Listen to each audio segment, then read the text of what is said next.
ഈ വാർത്ത നിങ്ങൾക്കായി അവതരിപ്പിക്കുന്നത് എലഗൻസ് വിത്ത് പെർഫെക്ഷൻ. ആഭരണങ്ങളുടെയും കോസ്മെറ്റിക്സിന്റെയും വലിയ കളക്ഷൻ. ഗ്രാൻഡ് ലേഡീസ് ഹബ്, 3 പീടിക.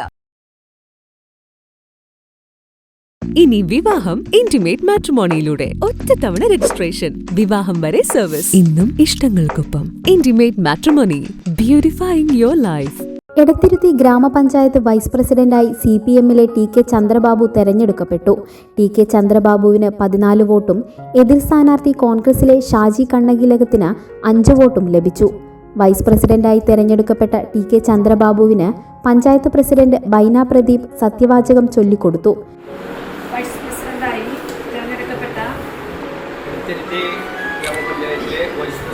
തെരഞ്ഞെടുക്കപ്പെട്ട TK ചന്ദ്രബാബു എന്ന ഞാൻ നിയമാനുസരണം നടപ്പാക്കിയ ഇന്ത്യൻ ഭരണഘടനയോട് യഥാർത്ഥമായ വിശ്വാസവും പുലർത്തുമെന്നും ഇന്ത്യയുടെ പരമാധികാരവും അഖണ്ഡതയും നിലനിർത്തുമെന്നും ഭയാശങ്ക കൂടാതെയും മമതയോ ഉദ്ദേശമോ കൂടാതെയും ഞാൻ എൻ്റെ ഔദ്യോഗിക കൃത്യങ്ങൾ യഥാവിധിയായും വിശ്വസ്തയോടും എൻ്റെ പരമാവധി കഴിവ് പ്രയോജനപ്പെടുത്തിയും നിർവഹിക്കുമെന്ന് ദൃഢപ്രതിജ്ഞ ചെയ്യുന്നു.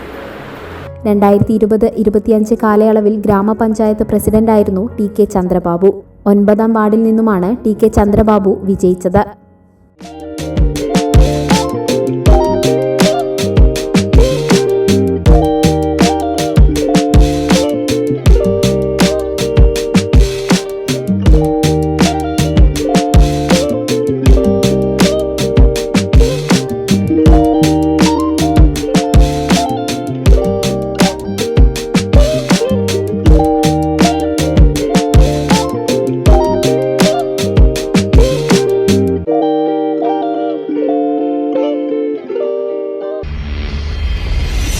You're watching True Line News.